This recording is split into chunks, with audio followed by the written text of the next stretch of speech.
I'm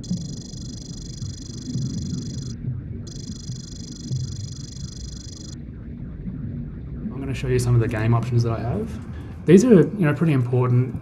Particularly the message log settings are pretty important for playing submarine scenarios. I'll go through the other ones first, and I'll talk about the message log ones and why they're important in just a moment. So I like to use autosave. I think it's pretty important, particularly if I'm doing something like this, like recording gameplay, and something goes wrong. I can always go back to the autosave. Not that I plan to do that, but the option's always there. Message log in separate window. So that basically pops this message log out into a separate window. Really handy. You've got two monitors. Really handy. There's lots of things going on. Most of the time when I use command, I actually am using it on my laptop, and I only have one monitor most of the time when I'm using it on my laptop. So I don't really use that all that much. If I was using command on my desktop more often than my laptop, I would probably use it a lot more, but I'm kind of used to just having the message log down here. I prefer it that way because I'm used to it. High fidelity mode, that just increases the sort of refresh rate of the screen and a few other bits and pieces. It's pretty technical how it works, but it gives you sort of a smoother view at the expense of a bit more resource intensiveness. I haven't found that it makes much of a difference on my rig, so I'll leave it on. Displaying the unit status image. We actually don't have any. So we don't have any unit status images for these particular units. The unit status image is a third-party sort of project that's not directly related to the developers of command, but the support for it is there. So maybe we'll talk about that in a different video when we've actually got one to look at. This sort of is speaks for itself, allows switching to high performance power scheme. My laptop's on mains power at the moment, so I'm happy for that. If I was traveling, I've played command on a long air flight before, and I will definitely turn that off then. Game speed button. The game speed button up here, I find is quite useful. Some people find it a bit, I won't say confusing, but some people sort of misinterpret it in that the red indication up here doesn't mean that the game is running poorly. What it means is that the settings that I'm currently running are the ones that will sort of take up the most resources. I'll go into that more in a moment, but that's essentially what it means. It doesn't mean that things are running poorly now. It just means that if I am having trouble, there are things that can be altered to reduce the strain on the system. Map display, sonar buoy visibility, they're not really going to come up much in the silent service scenarios. There is, I think, one scenario where you've got friendly sonar buoys that you'll have showing up where these could come in handy, but then again they run in a pretty predictable spot anyway. So ghosted, not ghosted, invisible doesn't really matter for the silent service, and I will frequently change that on the fly in a scenario as well, because with lots and lots of sonar buoys, the screen gets cluttered up really quickly. On the other hand, if you've got lots and lots of sonar buoys and you're doing ASOW work, then you want to know where they are. So I do switch back and forth quite a bit. Reference point visibility, yeah, that's handy. You can make them smaller, or you can have them not show at all.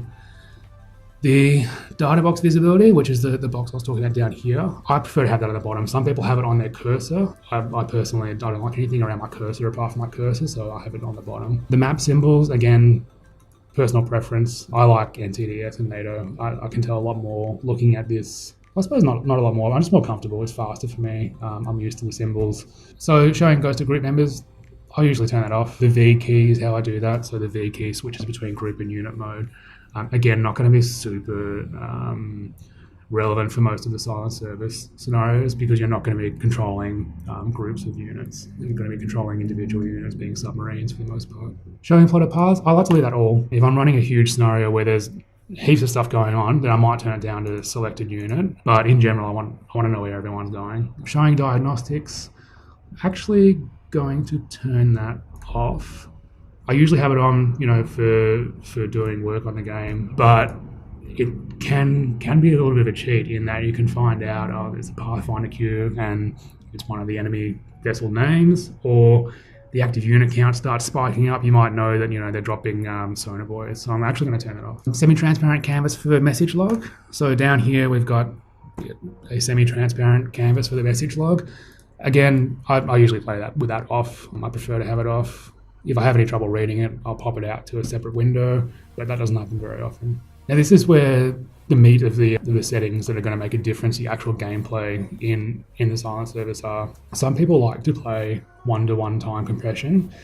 This scenario is 18 hours long, and I intend to take probably close to 18 hours to do it because I don't want to rush things and get detected. I'm not the busiest person in the world, but I definitely don't have 18 hours to sit in front of the computer playing one single scenario. So I will be using time compression quite a fair bit. The reason I bring that up is that using these settings here, we can actually have the game stop from time compression and bring up a dialog box and pause and tell us what's going on when a certain event happens. So the events that I've got set here are new surface contact. So if we get a new surface contact, I want to know about that. I don't want to be out making a coffee, having my computer running on time acceleration and coming back and finding that we detected a surface vessel 5 minutes ago at 60 times normal speed and now I'm dead.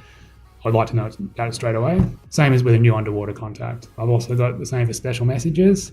Now these are optional but highly recommended. This is, I would borderline say, not optional for the silent service.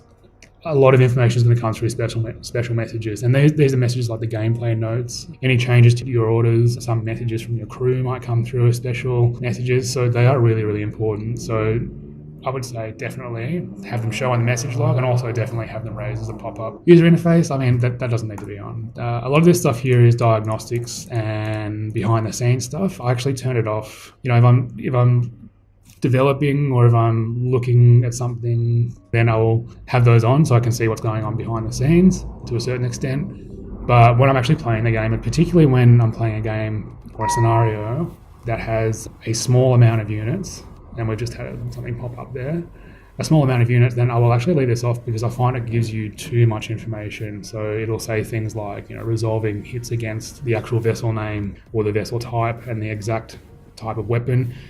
Really super handy for finding out what's going on and seeing how the game works, but it really removes that fog of war, which I think is really important for the silent service scenarios. So new weapon contact speaks for itself. When there's a new weapon, I'd kind of like to know about that. I don't want to come back from my coffee break and find out that my submarine is dead because I didn't know about it when they detected it. I've got some game sounds turned on. You might have noticed just a moment ago when we got the new contact sound went off that it's different to the stock one.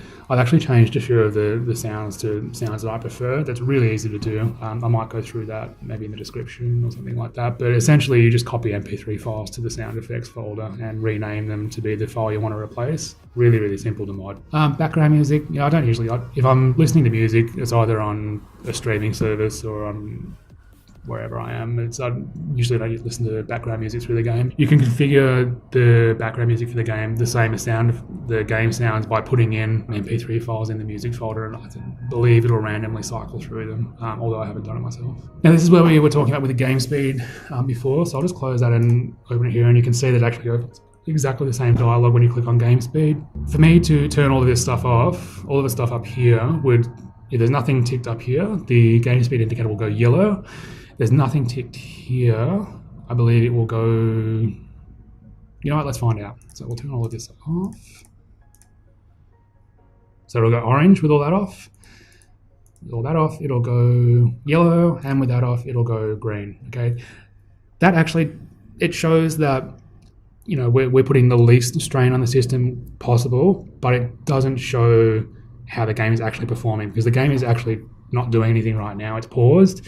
The only things that are running are the UI, which really doesn't use very much system resources at all. There's no simulation going on. There's no sensor calculations. Right? All the stuff that is really sort of high intensity is not going on right now. However, if I turn that on, you can see straight away it goes red. So it actually doesn't show anything about impact on actual speed.